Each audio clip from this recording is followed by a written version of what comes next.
வணக்கங்களே. தூத்துக்குடி மாவட்டம் திருச்செந்தூர் அருகே உள்ள மேலாத்தூர் சுப்பிரமணியபுரத்தை சேர்ந்தவர் தான் ஜெயக்குமார். இவருடைய மனைவிதான் பொன்மாரி. இந்த தம்பதிகளுக்கு உஷாதேவி, உமாதேவி என 2 மகள்களும், தீனா என ஒரு மகனும் உள்ளனர். ஜெயக்குமார் அதே பகுதியில் வாடகைக்கு கார் ஓட்டி வருகிறார்.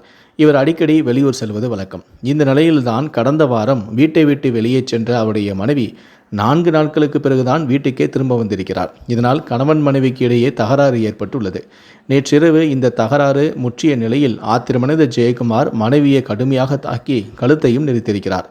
இதில் பொன்மாரி மயங்கி விழுந்ததும் ஜெயக்குமார் அங்கிருந்து சென்று விட்டதாக தெரிகிறது. இந்த தகவலை அறிந்த பொன்மாரியின் தம்பியான பொன்சங்கர் உடனடியாக அக்காவின் வீட்டிற்கு சென்று பார்த்திருக்கிறார். அங்கு பொன்மாரி வாயில் இரத்தம் வழிந்த நிலையில் இறந்து கிடந்ததை பார்த்து அதிர்ச்சி அடைந்து கதறி துடித்திருக்கிறார்.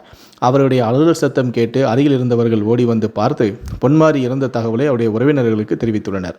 அவருடைய உறவினர்களும் பொன்மாரியின் வீட்டுக்கு வந்து இறந்து கிடந்தவரின் உடலை பார்த்து கதறி துடித்திருக்கிறார்கள். இந்த தகவலானது ஆத்தூர் காவல் நிலையத்துக்கு தெரிவிக்கப்பட்டுள்ளது. உடனடியாக காவலர்கள் பொன்மாரியின் வீட்டிற்கு வந்து அவருடைய உடலை கைப்பற்றி பிரேத பரிசோதனைக்காக தூத்துக்குடி அரசு மருத்துவக் கல்லூரி மருத்துவமனைக்கு அனுப்பி வைத்துள்ளனர்.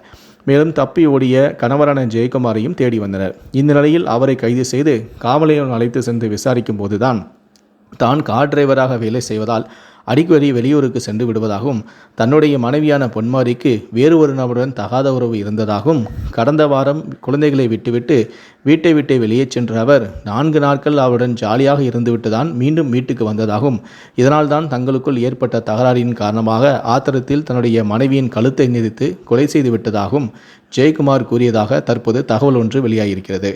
இதை பற்றி உங்களுடைய கருத்துக்களை கீழே இருக்கக்கூடிய கமெண்ட் செக்ஷனில் மறக்காமல் சொல்லுங்கள். நன்றி, வணக்கம்.